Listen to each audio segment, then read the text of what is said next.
الحمد لله رب العالمين نحمده ونستعينه ونؤمن به ونتوكل عليه ونعوذ بالله من شرور أنفسنا ومن سيئات أعمالنا ومن يهده الله فلا مضل له ومن يضلله فلا هادي له وأشهد أن لا إله إلا الله وحده لا شريك له وأشهد أن محمدا عبده ورسوله أرسله بالهدى ودين الحق ليظهره على الدين كله ولو كره المشركون أما بعد فإن خير الحديث كتاب الله وخير الهدى هدى محمد صلى الله عليه وسلم وشر الأمور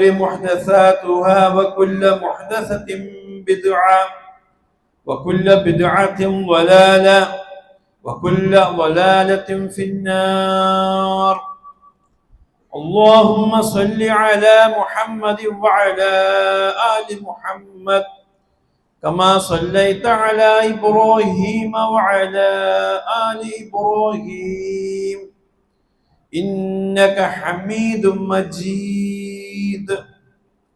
اللهم بارك على محمد وعلى آل محمد كما باركت على إبراهيم وعلى آل إبراهيم إنك حميد مجيد. أعوذ بالله من الشيطان الرجيم. بسم الله الرحمن الرحيم. يا أيها الذين آمنوا اتقوا الله حق تقاته ولا تموتن إلا وأنتم مسلمون. സ്നേഹധനായ സത്യവിശ്വാസികളെ, അള്ളാഹുവിൻ്റെയും പ്രവാചകന്റെയും വിധിവിലക്കുകൾ ജീവിതത്തിൽ കാത്തു സൂക്ഷിക്കണമേ എന്ന് ആദ്യമായി എന്നോടും തുടർന്ന് നിങ്ങളോടും ഉണർത്തുകയാണ്, വസിയത്ത് ചെയ്യുകയാണ്. അല്ലാഹു തആല വിശുദ്ധ ഖുർആനിലെ വിവിധങ്ങളായ സൂറത്തുകളിലൂടെ നമ്മോട് നന്മകൾ പ്രവർത്തിക്കുവാനും നന്മകൾ പ്രവർത്തിച്ചവർക്ക് ലഭിക്കുന്ന പ്രതിഫലം എന്താണെന്നും ആവർത്തിച്ച് പഠിപ്പിക്കുന്നതായി കാണാൻ സാധിക്കും. നമുക്കെല്ലാവർക്കും സുപരിചിതമായ നാം ഇന്ന് പാരായണം ചെയ്ത സൂറത്തുൽ കഹ്ഫിലൂടെ അള്ളാഹു നമ്മോട് പറയുന്നത്, ഇന്നല്ലദീന ആമനു വഅമിലുസ് സ്വാലിഹാത്തി കാനത് ലഹും ജന്നാത്തുൽ ഫിർദൗസി നുസുല. തീർച്ചയായും സത്യവിശ്വാസം സ്വീകരിക്കുകയും നല്ല കാര്യങ്ങൾ പ്രവർത്തിക്കുകയും ചെയ്തവർ അവർക്ക് ആതിഥേയ സൽക്കാരമായി ജന്നാത്തുൽ ഫിർദൗസ് ഉണ്ടായിരിക്കും. സൂറത്തു മറ്റൊരു ആയത്തിലൂടെ നമ്മെ പഠിപ്പിക്കുകയാണ്, അമ്മല്ലദീന ആമനു വഅമിലുസ് സ്വാലിഹാത്തി ഫലഹും ജന്നാത്തുൽ മഅവ നുസുലൻ ബിമാ കാനൂ യഅമലൂൻ. എന്നാൽ സത്യവിശ്വാസം സ്വീകരിക്കുകയും നല്ല കാര്യങ്ങൾ പ്രവർത്തിക്കുകയും ചെയ്തവർ അവർ നന്മ പ്രവർത്തിച്ചത് നിമിത്തം അവർക്കുള്ള സൽക്കാരമായി സ്വർഗത്തോപ്പുകൾ ഉണ്ടായിരിക്കും. സൂറത്തു നഹ്ലിലൂടെ അല്ലാഹു നമ്മെ പഠിപ്പിക്കുന്നു, الذين تتوفاهم الملائكة طيبين يقولون سلام عليكم ادخلوا الجنة بما كنتم تعملون. മലക്കുകൾ നല്ലവരുടെ റൂഹിനെ ഏറ്റെടുക്കുമ്പോൾ, അവരെ മരിപ്പിക്കുമ്പോൾ ആ മലക്കുകൾ പറയും, സലാമുൻ അലൈക്കും, നിങ്ങളുടെ മേൽ രക്ഷയുണ്ടാവട്ടെ, ഉദ്ഖുലുൽ ജന്നത ബിമാ കുൻതും തഅമലൂൻ, നിങ്ങൾ നന്മ പ്രവർത്തിച്ച നിമിത്തം നിങ്ങൾ സ്വർഗത്തിലേക്ക് പ്രവേശിച്ചു കൊള്ളുക എന്ന് മലക്കുകൾ അവരോട് പറയും. ഇവിടെ നമുക്കൊരു കാര്യം ബോധ്യമാവുകയാണ്. ഈ ആയത്തുകളൊക്കെ നമ്മെ പഠിപ്പിക്കുന്നത് സൽക്കർമ്മങ്ങൾ എന്നുള്ളത്, നല്ല കാര്യം, നന്മ പ്രവർത്തിക്കുക, സൽക്കർമ്മങ്ങൾ എന്നുള്ളത് സ്വർഗപ്രവേശനത്തിനുള്ള ഒരു കാരണമായിട്ടാണ് ഈ ആയത്തുകളൊക്കെ നമ്മെ പഠിപ്പിക്കുന്നത്. സൽക്കർമ്മങ്ങൾ സ്വർഗപ്രവേശനത്തിനുള്ള ഒരു കാരണമായി തീരുമ്പോൾ ആ നാണയത്തിന്റെ മറുവശം എന്തായിരിക്കും? ചീത്തയായ പ്രവർത്തനങ്ങൾ നരകപ്രവേശനത്തിന്റെ ഒരു കാരണമായി തീരും. അങ്ങനെയാണല്ലോ നമ്മൾ മനസ്സിലാക്കേണ്ടത്. എന്നാൽ സഹീഹുൽ ബുഖാരിയിലും മുസ്ലിമും റിപ്പോർട്ട് ചെയ്ത സുപ്രസിദ്ധമായ ഒരു ഹദീസ് കേൾക്കുക. ആയിഷ റളിയല്ലാഹു അൻഹ റിപ്പോർട്ട് ചെയ്യുകയാണ്, നബി സ്വല്ലല്ലാഹു അലൈഹി വസല്ലം പറഞ്ഞു, സദ്ദിദു, നിങ്ങൾ നേരാവണ്ണം പ്രവർത്തിക്കണം, വഖാരിബു, നിങ്ങൾ അല്ലാഹുവിലേക്ക് അടുക്കണം, വഅബ്ശിറു, നിങ്ങൾ സ്വർഗം കൊണ്ട് സന്തോഷിക്കണം, ഫഇന്നഹു ലാ യുദ്ഖിലു അഹദൻ അൽ ജന്നത അമലുഹു, തീർച്ചയായും ഒരു കാര്യം അറിഞ്ഞിരിക്കണം, ഒരാളെയും അവന്റെ കർമ്മം സ്വർഗത്തിലേക്ക് പ്രവേശിപ്പിക്കുകയില്ല.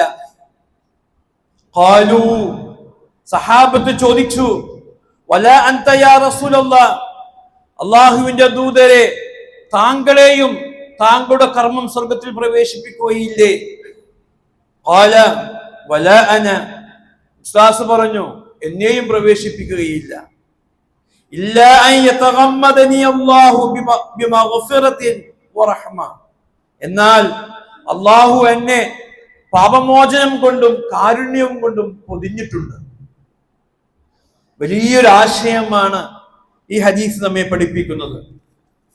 അതായത് ഈ ഹദീസ് നമ്മെ പഠിപ്പിക്കുന്നത് വളരെ പ്രധാനമായും രണ്ട് ആശയത്തെയാണ്. ഒന്ന്,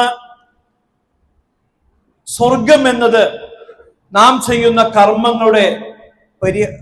കർമ്മങ്ങൾക്ക് പകരമായി ലഭിക്കുന്ന ഒന്നല്ല. നാം ചെയ്യുന്ന കർമ്മങ്ങൾക്ക് നമുക്ക് പ്രത്യുപകാരമായി പകരമായി ലഭിക്കുന്ന ഒന്നല്ല, അനുഗ്രഹമല്ല സ്വർഗം എന്നത്.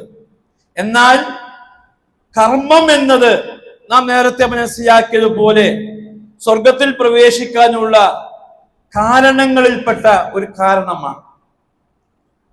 രണ്ടാമത് മനസ്സിലാക്കേണ്ടത്, നാം കർമ്മങ്ങൾ പ്രവർത്തിച്ചത് കൊണ്ട് മാത്രം സ്വർഗത്തിൽ പ്രവേശിക്കുകയില്ല. സ്വർഗത്തിൽ പ്രവേശിക്കണമെങ്കിൽ അള്ളാഹുവിന്റെ പാപമോചനവും കാരുണ്യവും കൂടി നമുക്ക് ലഭിക്കേണ്ടതുണ്ട്. അതുകൊണ്ടാണ് നബി പറഞ്ഞത്, ഇല്ലാ അൻ യതഗമ്മദനി അല്ലാഹു ബിമഗ്ഫിറത്തിൻ വറഹ്മ, എന്നാൽ എന്നെ അള്ളാഹു കാരുണ്യം കൊണ്ടും പാപമോചനം കൊണ്ടും പൊതിഞ്ഞിട്ടുണ്ട്, അതുകൊണ്ട് ഞാൻ സ്വർഗത്തിൽ പ്രവേശിക്കും. അപ്പോൾ കർമ്മങ്ങൾ കൊണ്ട് മാത്രം സ്വർഗത്തിലേക്ക് പ്രവേശിക്കാൻ സാധ്യമല്ല. അപ്പോൾ നാം മനസ്സിലാക്കേണ്ടത്, സ്വർഗത്തിലേക്ക് പ്രവേശിക്കാനുള്ള രണ്ട് ഉപാധികളായി രണ്ട് തരം കാര്യങ്ങളാണ് പ്രവാചകൻ സല്ലല്ലാഹു അലൈഹി വസല്ലം ഹദീസിൽ നമ്മെ പഠിപ്പിക്കുന്നത്. ഒന്ന്, നമ്മുടെ കർമ്മങ്ങൾ ശരിയായ വണ്ണം നിർവഹിക്കുകയും ആ കർമ്മങ്ങളിലൂടെ നമ്മൾ അള്ളാഹുവിലേക്ക് സാമീപ്യം തേടുകയും ചെയ്യേണ്ടതുണ്ട്. രണ്ടാമത്, നാം നിരന്തരം അള്ളാഹുവിനോട് പാപമോചനത്തിന് വേണ്ടിയും കാരുണ്യത്തിന് വേണ്ടിയും പ്രാർത്ഥിച്ചു കൊണ്ടിരിക്കുകയും ചെയ്യേണ്ടതുണ്ട്. നമ്മുടെ പ്രവർത്തനം നേരായ വണ്ണം പ്രവർത്തിക്കുക, നമ്മുടെ പ്രവർത്തനത്തിലൂടെ അള്ളാഹുവിന്റെ സാമീപ്യം തേടുക എന്ന് പറഞ്ഞാൽ ആ രണ്ട് ആശയങ്ങൾക്ക് റസൂൽ കരീം സല്ലല്ലാഹു അലൈഹി വസല്ലം ഉപയോഗിച്ച പദങ്ങൾ സദ്ദിദു വഖാരിബു എന്ന പദങ്ങളാകുന്നു. സദ്ദിദു എന്ന് പറഞ്ഞാൽ പണ്ഡിതന്മാരെല്ലാവരും വിശദീകരിച്ചത് എല്ലാ കാര്യത്തിലും ശരിയായ സമീപനം സ്വീകരിക്കുക എന്നാണ്. പ്രത്യേകിച്ച് മതപരമായ കാര്യങ്ങൾ നിർവഹിക്കുമ്പോൾ അതിര് കവിയാതെ വീഴ്ചകൾ വരുത്താതെ അള്ളാഹുവിന്റെ റസൂൽ മതകാര്യങ്ങൾ എങ്ങനെയാണോ പഠിപ്പിച്ചു തന്നത് ആ രീതിയിൽ നിർവഹിക്കുക എന്നാണ് സദ്ദിദു എന്ന വാക്കുകൊണ്ട് ഉദ്ദേശിക്കുന്നത്. അള്ളാഹു തആല അങ്ങേ തന്നെയാണ് മാതൃകാ വിശ്വാസികളായ നമ്മെ ഖുർആനിലൂടെ പരിചയപ്പെടുത്തിയത്. വകദാലിക ജഅൽനാകും ഉമ്മതൻ വസത, അപ്രകാരം നാം നിങ്ങളെ ഒരു മധ്യമ സമൂഹമാക്കി മാറ്റിയിരിക്കുന്നു. നിങ്ങളെ ഒരു ഭാഗത്ത് വീഴ്ച വരാത്ത, മറുഭാഗത്ത് അതിര് കവിയാത്ത മധ്യമ നിലപാട് സ്വീകരിക്കുന്ന സമൂഹമാക്കിയിട്ടാണ് മാതൃകാ വിശ്വാസികളെ അള്ളാഹു വിശുദ്ധ ഖുർആനിലൂടെ പരിചയപ്പെടുത്തിയത്. അപ്പോൾ നാം രാത്രി നമസ്കാരങ്ങൾ നിർവഹിക്കുമ്പോൾ അള്ളാഹുവിന്റെ റസൂൽ മാ കാന യസീദു ഫീ റമളാന വലാ ഫീ ഗൈരിഹി അലാ 11 റക്അത്തൻ എന്ന് ആയിഷ റളിയല്ലാഹു അൻഹ റിപ്പോർട്ട് ചെയ്യുമ്പോൾ രാത്രി നമസ്കാരം പ്രവാചകൻ സല്ലല്ലാഹു അലൈഹി വസല്ലം റമളാനിലാകട്ടെ അല്ലാത്തപ്പോഴാകട്ടെ 11 റക്അത്തിൽ അധികം നമസ്കരിച്ചിട്ടില്ല എന്നുള്ള വാക്കാലുള്ള പരാമർശം മാത്രമല്ല, ഒട്ടനവധി നമസ്കാരത്തിന്റെ റക്അത്തുകൾ റിപ്പോർട്ട് ചെയ്ത എല്ലാ ഹദീസുകൾ നോക്കിയാലും 11 റക്അത്തിൽ നമസ്കരിച്ചതായി എവിടെയും കാണുവാൻ സാധിക്കുകയില്ല. അപ്പോൾ സദ്ദിദു എന്ന് പറഞ്ഞാൽ രാത്രി നമസ്കാരം നിർവഹിക്കുമ്പോൾ 11 റക്അത്തിൽ പരിമിതപ്പെടുത്തുക എന്നാണ്. അതേപോലെ വീഴ്ചകൾ വരുന്ന മേഖല പറഞ്ഞു, മാസ്ഫലൽ കഅബൈനി ഫിന്നാർ, രണ്ട് നെരിയാണിക്ക് താഴെ ഇറങ്ങി നിൽക്കുന്ന വസ്ത്രം നരകത്തിലാണ്. ലാ യൻദുറുല്ലാഹു ഇലാ മൻ ജറ സൗബഹു ഖുയലാ, തന്റെ വസ്ത്രം ഉടുവസ്ത്രം അഹങ്കാരിയായിക്കൊണ്ട് വലിച്ചിഴച്ചവനിലേക്ക് അള്ളാഹു നോക്കുകയില്ല എന്നിങ്ങനെ ഒട്ടനവധി ഹദീസുകൾ ആ വിഷയത്തിൽ കാണുവാൻ സാധിക്കും. ചില തൽപര കക്ഷികൾ ഞാൻ നിങ്ങളെ കേൾപ്പിച്ച രണ്ടാമത്തെ ഹദീസിനെ ദുർവ്യാഖ്യാനിക്കാൻ ശ്രമിക്കാറുണ്ട്. സന്ദർഭോചിതമായി അതുകൂടി പരാമർശിക്കാൻ ആഗ്രഹിക്കുകയാണ്. ഖുയലാ, അഹങ്കാരിയായിക്കൊണ്ട് വസ്ത്രം താഴ്ത്തിയെടുത്തവനെ നോക്കുകയില്ല എന്നല്ല പറഞ്ഞത്. എനിക്ക് അഹങ്കാരമില്ലെങ്കിലോ കുറ്റമില്ലല്ലോ എന്ന് പറയുന്ന ആൾക്കാരുണ്ട്. എന്താണ് അഹങ്കാരം? അൽ കിബ്റു ബത്റുൽ ഹഖി വഗംതിൻ നാസ്. കിബ്ർ എന്ന് പറഞ്ഞാൽ സത്യം സ്വീകരിക്കാതിരിക്കലും സത്യത്തെ നിരാകരിക്കലും ജനങ്ങളെ വില കുറച്ച് കാണലുമാണ്. നമുക്ക് കിബ്റിന്റെ ഒരു നിർവചനം മാത്രമേ അറിയുള്ളൂ. കിബ്റിന്റെ ഒരു നിർവചനം മാത്രം എന്താണ്? ഞാൻ വലിയോനാണ്, എല്ലാവരും ചെറിയോനാണ്. ഈ ധാരണയെ നമുക്കറിയുള്ളൂ. കിബ്റിന്റെ നിർവചനത്തെ രണ്ടാമത്തെ ഭാഗമാണത്. ഒന്നാമത്തെ ഭാഗം ബത്റുൽ ഹഖ്, സത്യത്തെ സ്വീകരിക്കാതിരിക്കുക എന്നാണ്, നിരാകരിക്കുക എന്നാണ്. അപ്പോൾ നിര്യാണയ്ക്ക് ചൂളെ ഇറങ്ങി നിൽക്കുന്ന വസ്ത്രം നരകത്തിലാണെന്നുള്ളൊരു സത്യം ഉൾക്കൊള്ളാതിരുന്നാൽ തന്നെ അവന്റെ ജീവിതത്തിൽ കിബ്ർ സംഭവിച്ചു കഴിഞ്ഞു. അവൻ പൊങ്ങച്ചെന്നടിച്ച് പറയേണ്ട ആവശ്യമില്ല. അവൻ ആ പ്രവർത്തനത്തിലൂടെ കിബ്ർ നടിച്ചവനായി മാറി. ഇതേ രീതിയിൽ ശരിയായ പാതയിൽ ജീവിക്കാൻ നമുക്ക് സാധിക്കണം. രണ്ടാമത് പറഞ്ഞത് ഖാരിബു എന്നാണ്. നിങ്ങൾ അള്ളാഹുവിലേക്ക് സാമീപ്യം നേടണം കർമ്മങ്ങൾ ചെയ്തുകൊണ്ട്. പണ്ഡിതന്മാർ പറഞ്ഞത് ഖാരിബു ബൈനകും വബൈന റിദല്ലാഹി ബിത്തിബാഇ അവാമിരിഹി വജിത്നാബി നവാഹിഹി. അള്ളാഹും അവന്റെ റസൂലും പഠിപ്പിച്ചു തന്ന കൽപ്പിച്ച കാര്യങ്ങൾ പിൻപറ്റിക്കൊണ്ടും അവർ വിലക്കിയ തിന്മകൾ ജീവിതത്തിൽ നിന്ന് പൂർണ്ണമായും ഒഴിവാക്കിക്കൊണ്ടും അള്ളാഹുവിന്റെയും നിങ്ങൾക്കുമിടയിൽ നിങ്ങൾ അടുപ്പം സൃഷ്ടിക്കണം. അതാണ് ആ വാക്കിന്റെ അർത്ഥം. അത് തന്നെയല്ലേ പ്രവാചകൻ സല്ലല്ലാഹു അലൈഹി വസല്ലം നമ്മെ പഠിപ്പിച്ചത്? ഖുദൂ മിന്നി മസ്തതഅതു ഇദാ അമർതുകും ഷൈഅൻ ഫഖുദൂഹു മസ്തതഅതു. ഞാൻ നിങ്ങളോട് വല്ല കാര്യവും കൽപ്പിച്ചാൽ, ഞാൻ നിങ്ങൾക്ക് വല്ല കാര്യവും പഠിപ്പിച്ചു തന്നാൽ നിങ്ങൾ കഴിവിന്റെ പരമാവധി ആ കാര്യങ്ങൾ ജീവിതത്തിൽ പകർത്തണം കേട്ടോ. വൈദാ നഹൈതുകും അൻഹു ഫജ്തനിബൂ മിൻഹു. ഞാൻ നിങ്ങളെ ഏതെങ്കിലും ഒരു തിന്മയെ തൊട്ട് വിലക്കിയിട്ടുണ്ടെങ്കിൽ നിങ്ങൾ അതിൽ നിന്ന് പൂർണ്ണമായും വിട്ടു നിൽക്കണം. സഹോദരങ്ങളെ, റസൂൽ കരീം സല്ലല്ലാഹു അലൈഹി വസല്ലം ഉപയോഗിച്ച പദപ്രയോഗം നോക്കൂ. നന്മ ചെയ്യുന്ന കാര്യത്തിൽ പറഞ്ഞു ഫഖുദൂ മിൻഹു മസ്തതഅതു, കഴിവിന്റെ പരമാവധി ആ നന്മകൾ ജീവിതത്തിൽ പകർത്തണം. നന്മകൾ പകർത്താൻ പറയുമ്പോൾ കഴിവിന്റെ പരമാവധി പകർത്താൻ പറഞ്ഞു.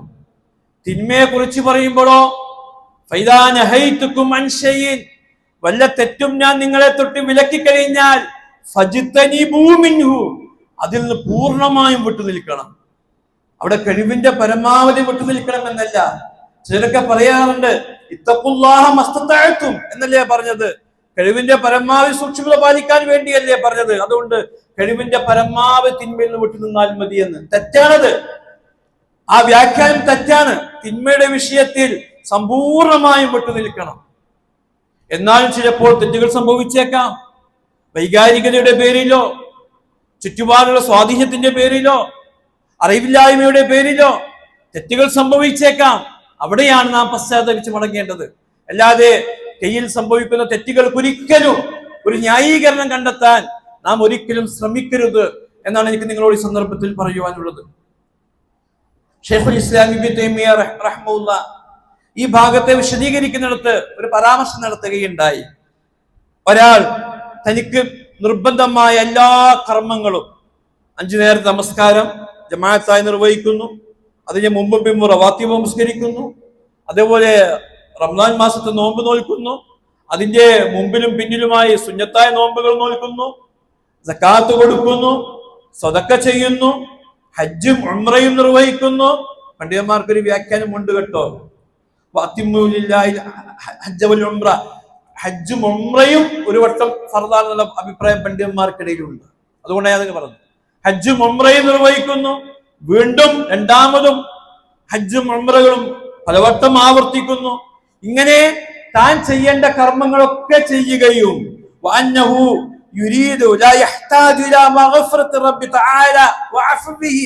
ഞാൻ ഇങ്ങനെയൊക്കെ ചെയ്യുന്നത് കൊണ്ട് തന്നെ അള്ളാഹുവിന്റെ മഗ്ഫിറത്തിനും പാപമോചനത്തിനും അള്ളാഹുവിന്റെ മാപ്പിനും ഞാൻ പ്രത്യേകം ഇരക്കേണ്ടതില്ല എന്ന് അവൻ വിചാരിക്കുകയും ചെയ്യുകയാണെങ്കിൽ അവൻ തെറ്റുപറ്റിയവനാണ്, കാഴ്ചപ്പാടിൽ തെറ്റുപറ്റിയവനാണ്. അപ്പൊ നമ്മൾ എന്ത് ചെയ്യണം? എല്ലാ നന്മകളും പ്രവർത്തിക്കുന്നതോടൊപ്പം തന്നെ അള്ളാഹുവിനോട് നിരന്തരമായി ഇസ്തിഗ്ഫാറും അതുപോലെ അള്ളാഹുവിന്റെ അഫ്വിന് വേണ്ടിയും പ്രാർത്ഥിച്ചുകൊണ്ടേയിരിക്കണം. റസൂൽ കരീം സല്ലല്ലാഹു അലൈഹി വസല്ലം ഒരു ദിവസം 70 തവണ ഇസ്തിഗ്ഫാർ നടത്താറുണ്ടായിരുന്നു എന്ന് ഒരു ഹദീസും 100 തവണ നടത്തിയിരുന്നു എന്ന് മറ്റൊരു ഹദീസും റിപ്പോർട്ട് ചെയ്യപ്പെട്ടിട്ടുണ്ട്. ആയിഷ റളിയല്ലാഹു അവസാനത്തെ പത്തിൽ പ്രാർത്ഥിക്കാൻ വേണ്ടി പഠിപ്പിച്ചത് അല്ലാഹുമ്മ ഇന്നക അഫ്വുൻ തുഹിബ്ബുൽ അഫ്വ ഫഅഫു അന്നി, അല്ലാഹുവേ നീ മാപ്പ് നൽകുന്നവനാണ്, നീ മാപ്പിനെ ഇഷ്ടപ്പെടുന്നവനാണ്, നീ എനിക്ക് മാപ്പ് തരണമേ എന്ന് പ്രാർത്ഥിക്കാനാണ് പഠിപ്പിച്ചത്. ആ രീതിയിൽ നിരന്തരം അള്ളാഹുവിനോട് മാപ്പിലൊന്നുകൊണ്ട് നാം പ്രവർത്തിക്കേണ്ടതുണ്ട്. നമുക്ക് ഇസ്തിഗ്ഫാർ ലഭിക്കുന്ന ഒരുപാട് കർമ്മങ്ങളുണ്ട്. രാവിലെ സുബ്ഹാനല്ലാഹ് എന്ന് 100 വട്ടം ചൊല്ലൽ, ലാ ഇലാഹ ഇല്ലല്ലാഹ് വഹ്ദഹു ലാ ശരീക ലഹു ലഹുൽ മുൽക്കു വലഹുൽ ഹംദു വഹുവ അലാ കുല്ലി ഷൈഇൻ ഖദീർ എന്ന് പ്രാർത്ഥിക്കൽ. മഗ്ഫിറത്ത് ലഭിക്കുന്ന ഒരുപാട് പ്രവർത്തനങ്ങളുണ്ട്. ജമാഅത്തിന്റെ പള്ളിയിലേക്ക് നടന്നുപോക്ക്, ഓരോ കാലടി വെക്കുമ്പോഴും ഓരോ നന്മകൾ രേഖപ്പെടുത്തുന്നു, ഓരോ കാലടി വെക്കുമ്പോഴും ഓരോ തിന്മകൾ മായ്ച്ചു കളയുന്നു. ഇങ്ങനെ ഒരുപാട് പ്രവർത്തനങ്ങളും ദിക്റുകളും പഠിപ്പിച്ചു തന്നിട്ടുണ്ട്. അതൊക്കെ നാം ജീവിതത്തിൽ നാം പ്രാവർത്തികമാക്കേണ്ടതുണ്ട്. തീർച്ചയായും അള്ളാഹുവിന്റെ കാരുണ്യം എന്നുള്ളത് അള്ളാഹുവിനെ അനുസരിച്ചുകൊണ്ട് അവന്റെ വിധിവിലക്കുകൾ അനുസരിച്ചുകൊണ്ട് ജീവിക്കാൻ പരിശ്രമിച്ചാൽ മാത്രമേ അള്ളാഹുവിന്റെ കാരുണ്യം നമുക്ക് ലഭിക്കുകയുള്ളൂ. വിശുദ്ധ ഖുർആൻ ആ വിഷയത്തിൽ പല ഇടങ്ങളിലായി നമ്മെ പഠിപ്പിക്കുന്നുണ്ട്. 2 ആയത്ത് മാത്രം ഞാൻ ഇപ്പോൾ നിങ്ങളെ കേൾപ്പിക്കാൻ ആഗ്രഹിക്കുകയാണ്.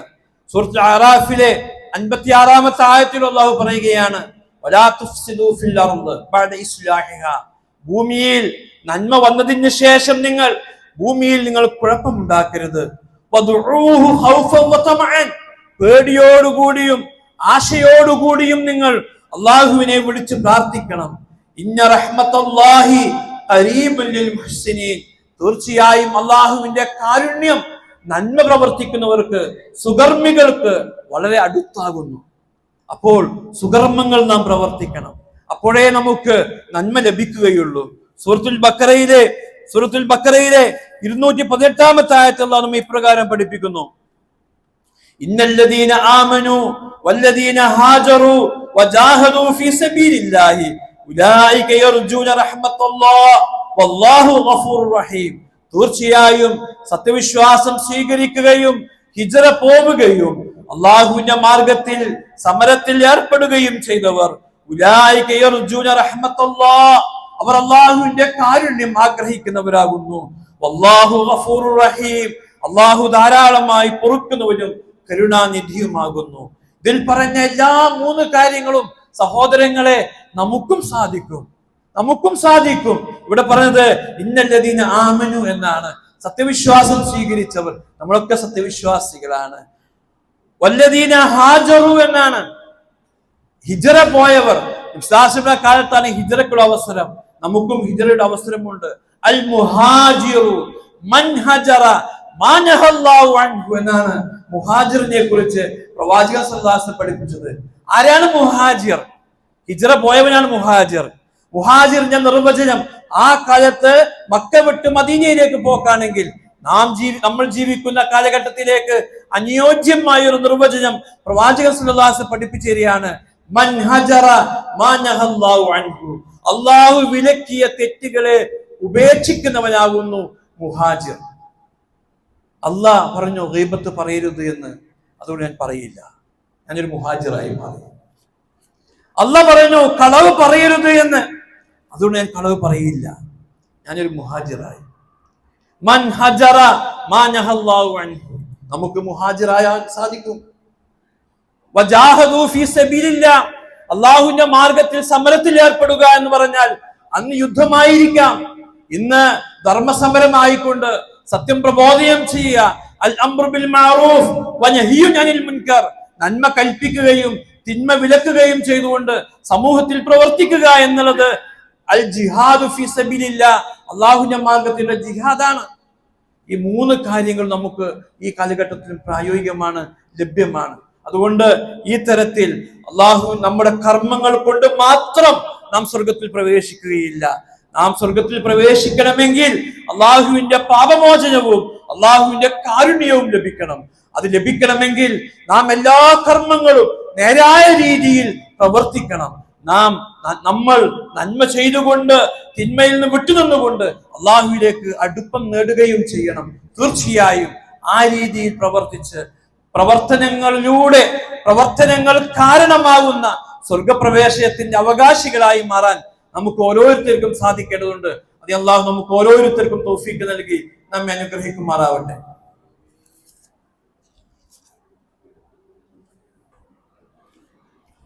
ഇന്നൽ ഹംദുലില്ലാഹ് വസ്സലാത്തു വസ്സലാമു അലാ അഷ്റഫിൽ മുർസലീൻ വഅലാ ആലിഹി വസഹ്ബിഹി അജ്മഈൻ. അയ്യുഹൽ മുഅ്മിനൂൻ ഉസീകും വഇയ്യായ സാനിയം ബിതഖ്വല്ലാഹ്. സ്നേഹാദരനായ സത്യവിശ്വാസികളെ, അള്ളാഹുവിന്റെയും പ്രവാചകന്റെയും വിധിവിലക്കുകൾ ജീവിതത്തിൽ കാത്തു സൂക്ഷിക്കണമേ എന്ന് രണ്ടാമതായും ഞാൻ നിങ്ങളെ ഉണർത്തുകയാണ്, വസിയത്ത് ചെയ്യുകയാണ്. നമ്മുടെ കർമ്മങ്ങൾ നമുക്ക് സ്വർഗപ്രവേശനത്തിലുള്ള കാരണങ്ങളായി മാറണമെങ്കിൽ നമുക്ക് ലഭിക്കേണ്ട അള്ളാഹുവിന്റെ കാരുണ്യവും പാപമോചനത്തിനും നമ്മൾ ജീവിതത്തിൽ പാലിക്കേണ്ട ഒരു കാര്യമാണ് ഹാരിബു, നിങ്ങൾ അള്ളാഹുവിലേക്ക് അടുപ്പം സ്വീകരിക്കണമെന്നുള്ളത്. അവിടെ പണ്ഡിതന്മാർ പറഞ്ഞത് എല്ലാ തിന്മകളിൽ നിന്നും വിട്ടുനിൽക്കണമെന്നാണ്. നാം കഴിഞ്ഞ ഖുതുബയിൽ കല്യാണ ചടങ്ങുമായി കണ്ടുള്ള 2 തിന്മകളെ കുറിച്ച് പരാമർശിച്ചു. ക്ഷണിക്കപ്പെട്ടവർക്ക് സ്വീകരിക്കാനുള്ള ഇസ്ലാമിലെ ആധികാരികമായ സമീപന രീതിയെ കുറിച്ചും നമ്മൾ മനസ്സിലാക്കുകയുണ്ടായി. വേറെയും കുറെ തിന്മകൾ നമ്മുടെ ജീവിതത്തിൽ കടന്നു വരുന്നു.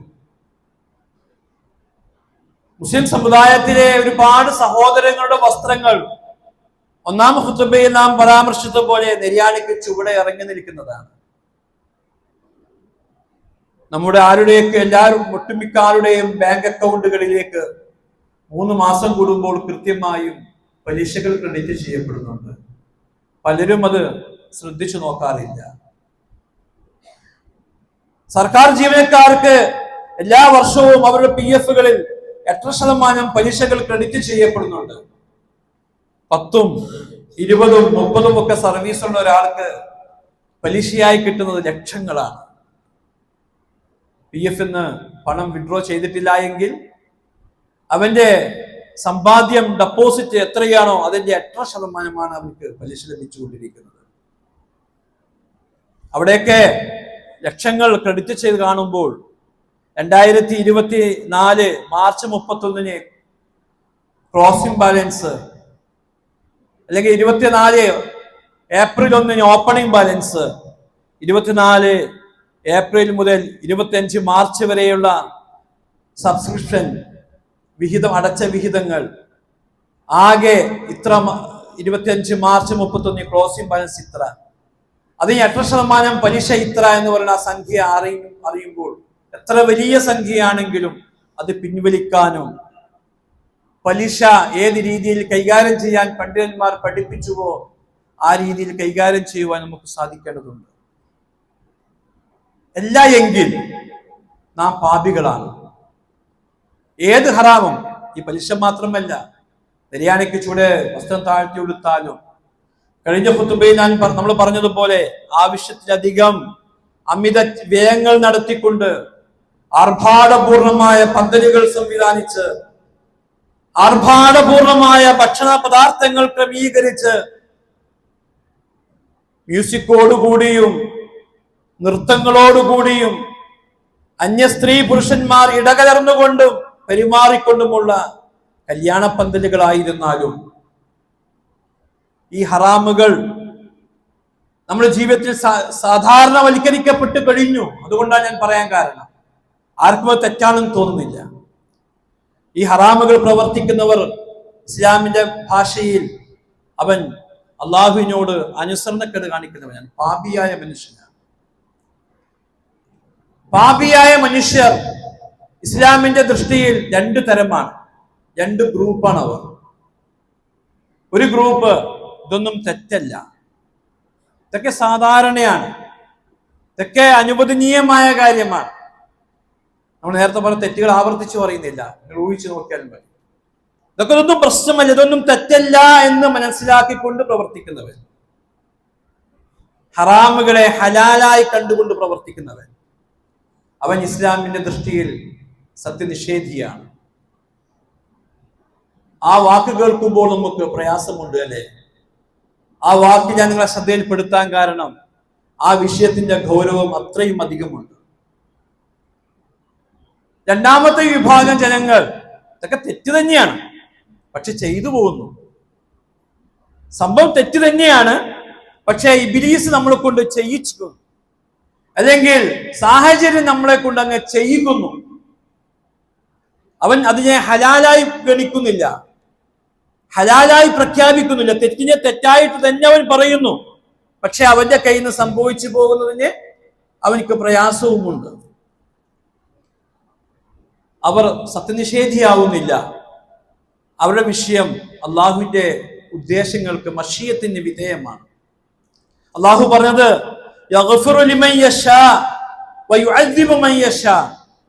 അള്ളാഹു അവന് ഉദ്ദേശിക്കുന്നവർക്ക് ചിലതൊക്കെ പുറത്തു കൊടുക്കും. അള്ളാഹു അവന് ഉദ്ദേശിക്കുന്നവരെ ശിക്ഷിക്കുകയും ചെയ്യും. അപ്പോൾ അവന്റെ വിഷയത്തിൽ അള്ളാഹുവിന്റെ മശീയത്ത്, ഉദ്ദേശം എങ്ങനെയാണോ അതുപോലെ കിടക്കുന്നു അവന്റെ കാര്യം. ഏതായിരുന്നാലും ഈ 2 സങ്കല്പത്തിൽ നിന്നും മുക്തരായിക്കൊണ്ടാണ് മാതൃകാ വിശ്വാസികളായ നമ്മൾ ജീവിക്കേണ്ടത്. ഒരിക്കലും ആദ്യം പറഞ്ഞ ഗണത്തിൽ നമുക്ക് ഒരിക്കലും ഉൾപ്പെട്ടുകൂടാ. ഉൾപ്പെട്ട് കഴിഞ്ഞാൽ നാം സത്യനിഷേധികളായി മാറിപ്പോകും. രണ്ടാമത്തെ ഗണം പിശാചോ ദേഹേച്ഛയോ ചുറ്റുപാടുകളോ സാഹചര്യങ്ങളോ നമ്മളെ കൊണ്ട് തെറ്റ് ചെയ്യിക്കുന്നതാണ്.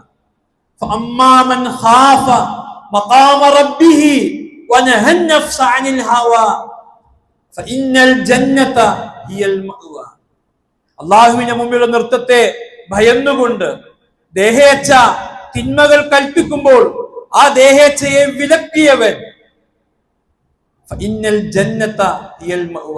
തീർച്ചയായും സ്വർഗമാകുന്നു അവനുള്ള പാർപ്പിടം. തീർച്ചയായും ആ സ്വർഗം ലഭിക്കാൻ വേണ്ടി അർഹരായവരുടെ കൂട്ടത്തിൽ ഒരാളായി ജീവിക്കാൻ നമുക്ക് സാധിക്കണം. അതിന് ഒരുപാട് ത്യാഗങ്ങളും സന്നദ്ധതകളും ആവശ്യമാണ്. ഒരുപാട് ധീരതയും തന്റെ ഇടവും നമുക്ക് ആവശ്യമാണ്, അറിവ് നമുക്ക് ആവശ്യമാണ്. അങ്ങനെ അതിന്റെ ആവശ്യ ഘടകങ്ങളൊക്കെ ആർജിച്ചുകൊണ്ട് അള്ളാഹുവിന്റെ തൃപ്തിപ്പെട്ട അടിമയായി ജീവിച്ച് മരിച്ചു പോകാൻ അള്ളാഹു നമുക്ക് ഓരോരുത്തർക്കും തൗഫീക്ക് നൽകി നമ്മെ അനുഗ്രഹിക്കുമാറാവട്ടെ. നമ്മുടെ പള്ളിയിൽ മൈനൻസ് പ്രവർത്തനങ്ങൾ നടന്നുകൊണ്ടിരിക്കുകയാണ്. കഴിഞ്ഞ ആഴ്ചയും പറഞ്ഞിട്ടുണ്ട്, തീർച്ചയായും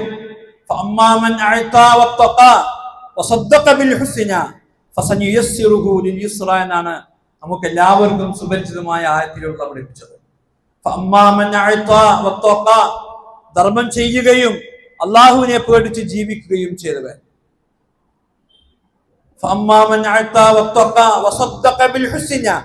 ആ സ്വർഗമാകുന്ന സത്യവാർത്തയെ അന്വർത്ഥമാക്കി ജീവിച്ചവൻ,